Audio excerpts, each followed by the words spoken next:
very cool EJ wagon here. And that's a big ass truck. So let's have some fun.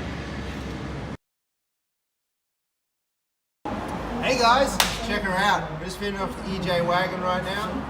It already had headers on it, so we just split them out here at the start where there was a collector, and that's gone. We're going twin 2-inch system all the way through the car. Kind of like a V8, but on a 6-cylinder. Gives you sort of that nice unequal length sound, which super period correct on these cars really sounds awesome. Here we are, we just finished off the EJ wagon. These are always such a cool thing to do, whether it be your early Fords, Chryslers, Holdens. I'm always down for a twin system on a 6-cylinder. Our supermodel Anthony in the driver's seat, looking sexy. There she blows.